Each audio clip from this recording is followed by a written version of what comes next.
Salut à tous et bienvenue à cette autre édition du Mood PBM10. Aujourd'hui, nous parlerons de ces couples qui certainement cherchent à venir en Occident, mais après, dans le foyer, ça devient de plus en plus complexe.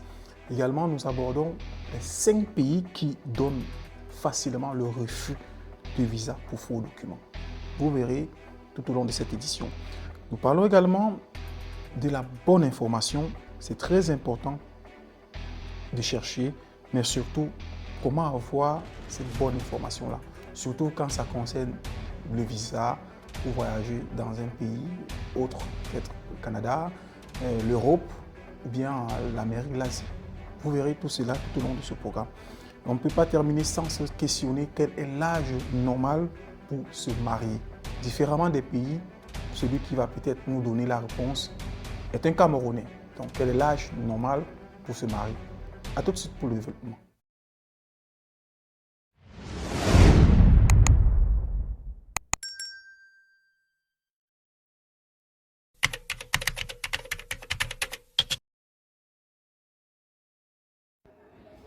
Voici 5 pays qui collent facilement l'interdiction pour pouvoir accéder sur leur territoire lorsque vous avez fourni un faux document. Il faut être vraiment très attentif parce que plusieurs personnes ne savent pas que même parfois leur pays de rêve se retrouve sur cette liste. Ok? C'est très facile. Ce que moi je m'apprête à dire ici ne concerne que moi. Ok? Je suis responsable de ce que je dis ici. Grâce, ou je vais dire, à cause de mes expériences dans ce monde, je suis prêt déjà à vous livrer cette liste que j'ai préparée pour vous. Ok? Et vous serez surpris même de savoir quel est le 5e, le 4e ou le 5e pays. Ok? Parfois même ce qu'on fuit, ce n'est même pas où on nous colle. Mais où on veut parfois vite aller là, c'est où on nous colle. Ok? Et naturellement, en bonus, je vais vous donner le nom d'un pays qui n'a pas l'habitude de trop coller. Oui. Oui, je vais vous donner ça. Le tout premier pays qui a l'habitude de coller les gens facilement et rapidement et vous informe même et qui garde même dans. Oui, c'est la Belgique. La Belgique peut vous colle un autre membre de votre famille et colle même à l'autre personne qui va suivre. Chez eux, ils sont très rancuniers. Surtout quand vous avez fourni un faux document. Vous pouvez donner un faux document aujourd'hui, ils partent dans ce relevé bancaire, ils voient le nom de quelqu'un qui est un membre de votre famille. Cette même personne vient et demande le visa. On refuse. Ça, c'est le tout premier. Parce que eux là, ça ne blague pas. Les gars sont prêts. Oui, à vous refuser et à vous coller facilement le visa. Le second pays, naturellement, ok, c'est le Canada. Le Canada peut facilement vous coller une interdiction de 5 ans. Oui. Surtout avec l'avènement de ce flux migratoire qui est devenu très important ces derniers temps, surtout partant de l'Afrique. Et ce qui fait que les gars veulent à tout prix partir et se mettre à préparer des documents douteux. Ce qui passait avant ne passe plus facilement. Vous allez voir que les délais d'attente pour les États-Unis, pour le Canada, pardon, sont devenus très longs. Les délais qui avant prenaient 3 mois, on se retrouve à 6 mois avant qu'on commence à étudier votre cas. Le troisième pays, c'est l'Allemagne. Oui, même les Allemands aussi ne blaguent pas. Vous faites un genre, les gars vous collent. Mais les gars vous collent dans l'océan. Ils font un peu comme la Belgique. Parfois, la Belgique ne vous informe pas. C'est quand une personne, vous revenez faire la demande, qu'on vous dit qu'on vous avait collé. Mais ces derniers temps, ils ont pris l'habitude de coller et de vous informer. Donc, il y a l'Allemagne. Ça ne blague pas. Si vous entrez à l'ambassade d'Allemagne avec un faux document, apprêtez-vous. Parce que si les gars détectent, ils vont vous signaler. Et ils vont vous bloquer. Ensuite, il y a les États-Unis. Ça, c'est le 4e pays qui ne blague pas. Les États-Unis, vous vous amusez même, vous faites un tour en prison. avant de sortir. Si vous partez avec les faux documents et à l'instant, l'agent la constate, s'il a votre mal, comme on dit en Afrique, il est capable d'appeler la police, on vient vous parler. Ah oui, oui, oui. Vous me suivez un peu? Je ne suis pas tenté de dire que les autres pays ne collent pas. Hein. Je n'ai jamais dit ça. Mais je suis en train de vous dire, les 5 pays qui collent le plus, les voilà. Dans les autres pays que je n'ai pas cités ici, ça ne veut pas dire qu'on ne colle pas là-bas. Non, c'est pas ce que je dis. Mais ceux qui sont récurrents. Parce qu'il y a d'autres pays où vous pouvez faire la demande. Les gars constatent que vous avez mis un faux document. Les gars rient, sourient et passent.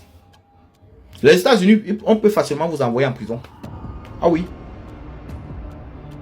Donc, les amis, quand vous voulez faire la documentation, rassurez-vous que ce que vous faites est louable. Mais ça, c'est généralement quand vous avez un peu touché l'intégrité de soit d'une nation, soit peut-être vous avez exagéré. Le dernier pays, le 5e pays, ça va vous surprendre. Mais c'est un pays qui fait trop de publicité ces derniers temps. Où on en parle, tout le monde en parle. C'est l'Irlande. L'Irlande là, on a pris l'habitude de vous dire non.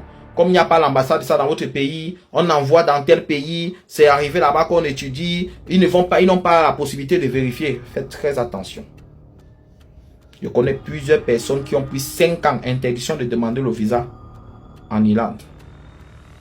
Maintenant, lorsque vous envoyez, les gars se rendent compte que vous avez mis un faux document. On vous colle et on vous envoie le message.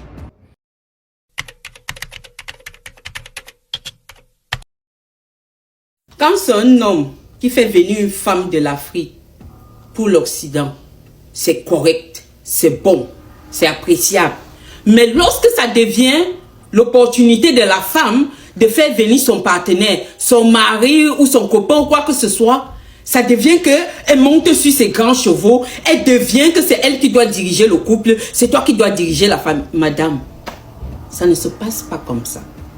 Même si c'est toi qui as fait venir ce monsieur-là en Occident, ça ne dit pas que tu dois être celle-là qui est chef de famille, qui est celle qui dicte ce qu'on doit faire, qui est celle qui donne les lois, qui est celle qui commande. Non, madame, non. Les choses ne sont pas comme ça. Dès que monsieur est là, tu reprends ta place d'épouse. Tu lui donnes les rênes, le temps qu'il s'adapte et tout. Et il commence à prendre soin de toute la famille et il commence à diriger. Ce n'est pas parce que c'est toi qui l'as importé que maintenant ça devient, c'est toi qui dois lui dire et dicter sa vie. Arrêtez-moi ça. Ok? Que demander un visa pour aller aux États-Unis, ce n'est pas ce qu'on nous a toujours fait croire, qu'il faut forcément connaître quelqu'un dans le système, il faut forcément avoir les dons bras, il faut forcément passer par un réseau. Non. Plusieurs personnes, et chaque jour, je vous dis, demandent des visas pour les États-Unis et les obtiennent. Je ne dis pas qu'il n'y a pas de refus, il y a des refus, mais des gens font leur visa, leur demandent des visas seuls. Et ça se fait. De manière simple, je vais vous dire en combien d'étapes il faut demander le visa. Dans un premier temps, lorsque vous savez que vous avez une activité que vous pouvez justifier et un compte bancaire dont vous pouvez vous servir des relevés bancaires pour pouvoir justifier également que vous avez des revenus, qu'est-ce qu'il vous reste à faire?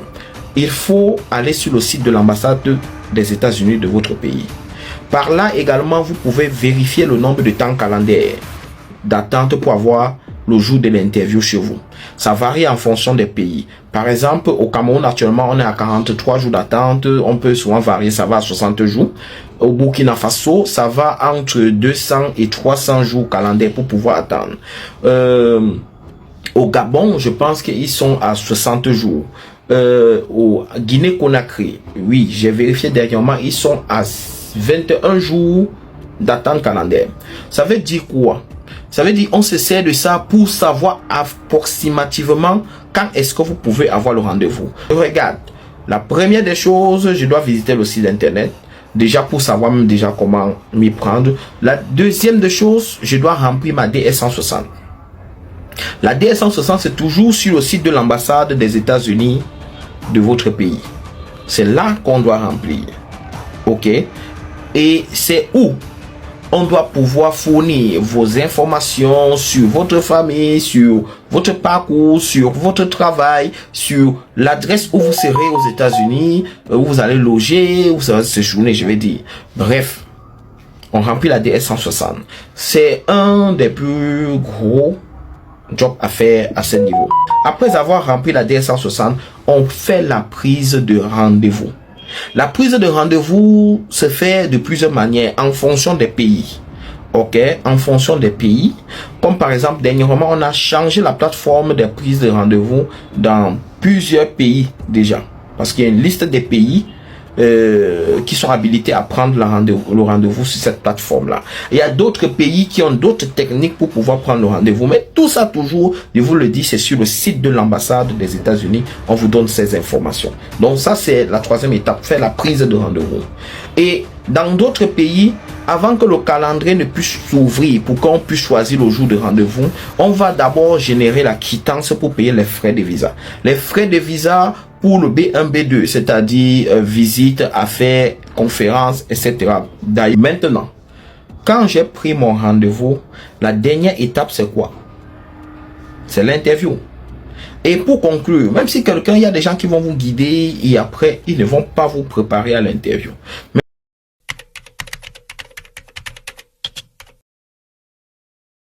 L'âge normal pour se marier, c'est quel âge, s'il vous plaît? C'est une très belle question, ma petite sœur. Normalement, à 18 ans, 19 ans, 20 ans, une fille peut se marier. J'ai bien dit peu. Mais la vraie question ici, c'est celle de savoir, est-ce que vous, nouvelle génération, vous pouvez vous marier à cet âge-là? Je doute fort. C'est la raison pour laquelle, pour moi, j'ai bien dit pour moi, ce n'est pas une science exacte, ce n'est pas une parole d'évangile. Pour moi, je pense que vous, nouvelle génération, l'âge normal pour se marier, c'est 25 ans. Je pense qu'à 25 ans, une femme normale et équilibrée, qui n'a pas fait le désordre dans sa vie, qui est allée à l'école normalement, peut avoir un master 2, peut-être déjà travaille déjà, elle apprend des expériences, elle grandit en maturité et elle peut entrer dans ce que c'est que le mariage. Mais par contre, vous, nouvelle génération, à 19 ans, c'est dur. 20 ans, c'est dur. Même 23 ans, c'est dur. Parce que vous êtes tellement perdu. Vous n'avez aucune vision. Vous ne connaissez rien du mariage. Vous entrez directement et c'est comme ça que ça ne donne pas. Je n'ai pas dit ici qu'il y a des filles qui se marient à 19 ans, ça marche. C'est punk, c'est propre. Mais s'il y a 100 mariages comme ça, il y a à peine 3 qui marchent bien. Le reste là, le gars a les maux de tête parce qu'il a épousé un enfant qui ne sait rien faire. Alors mes petites soeurs, vous très jeunes, 19, 20 ans, écoutez-moi attentivement. La priorité, ce n'est pas le mariage. La priorité, c'est l'école. Concentrez-vous sur vos études. Le premier mari de la femme, c'est son travail. Une femme qui travaille ne la chiffonne pas. J'espère que tu me suis. Ne cours pas derrière le mariage, ne cours pas derrière l'amour. Cours derrière ta réussite, cours derrière ton avenir. Va à l'école, concentre-toi sur tes études. Quand tu vas sortir, Master 2, tu seras fier de toi, fier de ton parcours, fier des sacrifices que tu as faits. Et quand tu vas trouver du travail, tu seras belle là, en petit tailleur dans ton bureau. Ton mari va venir te trouver là-bas et il va t'épouser. J'espère que tu as compris. Merci d'avoir écouté jusqu'à la fin. Vous avez certainement noté une information très importante. N'hésitez pas de liker, de commenter, mais surtout de vous abonner pour ne rien rater des autres éditions. Merci et à très vite. Au revoir.